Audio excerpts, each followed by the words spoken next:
Voltando então aqui, pessoal, teve um limite ali, aí cortou a gravação, então por isso que eu tive que separar aí num segundo vídeo. Então eu apaguei aqui o início do problema, né, o enunciado do problema, e escrevi aqui o último item, né, que é o item E, né, que eu quero determinar o instante de tempo para que aquela pessoa que está correndo passe pela posição P igual a 300 metros, né?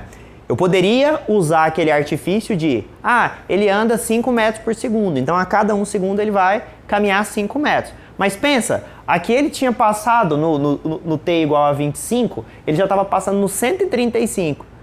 Se eu for de 5 em 5, né? Cada 5 eu correspondendo 1 segundo, uma hora eu vou chegar no 300.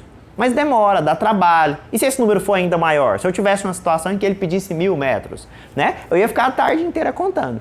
É uma possibilidade, né?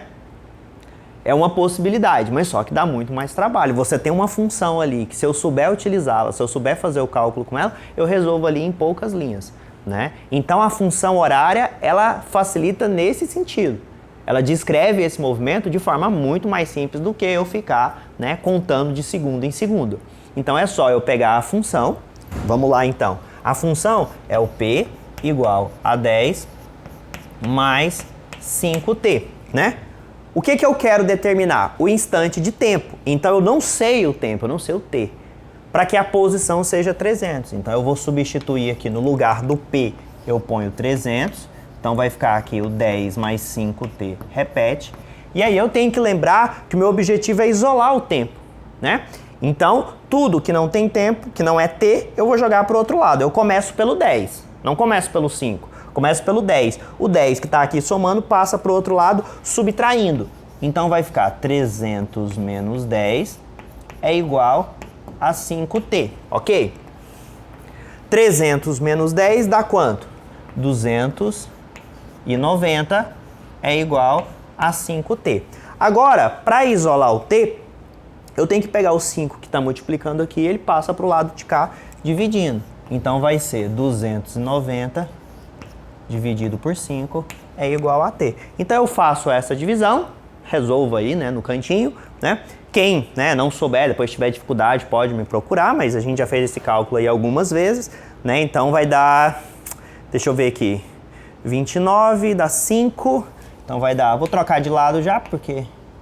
Então vai dar 5, porque 250, 58. Isso.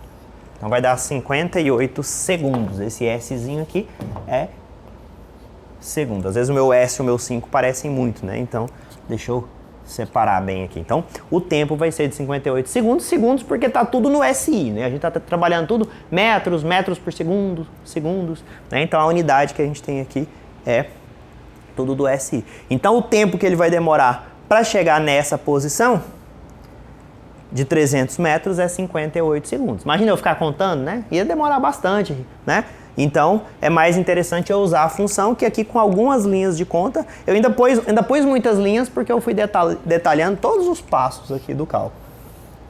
Poderia ser feito até em menos linhas, ok? Então essa aqui é a ideia do problema, né? Então calculamos a velocidade, escrevemos a função horária, né? Então a velocidade está aqui, escrevemos a função horária, fizemos o gráfico, calculamos a posição num dado instante de tempo. Ele poderia pedir quantos ele quisesse. No instante 20, 30, 40, 50, era só fazer o mesmo procedimento, só mudando os valores do tempo. E também posso encontrar o instante de tempo que ele vai passar por uma determinada posição, né? Então, para passar na posição 300 metros, né, ele vai gastar aí 58 segundos desde o início, né, desde o início do movimento, ok? Para completar, então, a nossa aula de reposição, eu vou passar uma atividade para vocês, muito similar a essa aqui, né? Então, a nossa atividade vai ter aqui um probleminha de um carrinho, né? Uma situação parecida com aquela anterior, só que em vez de ser uma pessoa, vai ser um carro. Então esse aqui define as posições em metro. Aqui tem a origem, né, do meu sistema, e aqui numa posição 500 metros, eu tenho o nosso carrinho, né?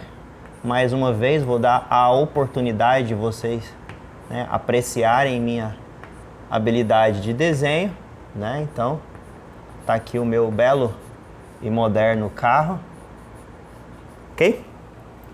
E aí, ele está se deslocando para a direita. Vou colocar outra cor aqui para ficar mais destacado. Então, ele se move para cá, né? Nesse sentido. E a velocidade que ele possui é uma velocidade, já vou dar a velocidade nesse problema, é uma velocidade de 20 metros por segundo. Ok, tá executando esse deslocamento. É uma velocidade constante, ou seja, ele está no movimento retilíneo e uniforme, tá? Então ele está descrevendo o movimento retilíneo uniforme. Vou pedir para que vocês, então, escrevam a função horária da posição, item A. Item B, fazer o gráfico, o mesmo gráfico. Vou até usar uma abreviação aqui, ó, que é uma coisa que a gente costuma usar. Quando eu escrevo assim, ó, é o gráfico da posição em função do tempo, tá? Posição em função do tempo. Às vezes a gente pode escrever assim ou às vezes escreve assim, né? Também dá certo, tá? Vou usar essa aqui por enquanto. Então é o gráfico da posição em função do tempo no intervalo de 0 até 20 segundos. Então, como que vai ficar esse gráfico? E letra C, qual é a posição no instante T igual a 40 segundos, ok? Vou colocar só esses 3 itens. O que eu fiz com 5, mas aqui eu vou colocar só esses 3. Então, essa aqui é a atividade. Vejam que é muito similar, até mais simples, né? Tem menos itens, né? Então, muito similar com o que a gente resolveu. Então, assista, né, o vídeo aí com a nossa aula, né, para entender o assunto, estude a resolução desse exemplo, né? Entenda mesmo, assim, procure entender cada passo que eu fiz ali, porque se você entender o exemplo, você consegue fazer isso aqui sem grandes dificuldades, ok? No mais é isso, né? Desejo aí um bom final de semana para vocês, né? De estudo, mas também um pouco de descanso. E no mais, acho que né? Bons estudos, bom descanso e até a nossa próxima aula.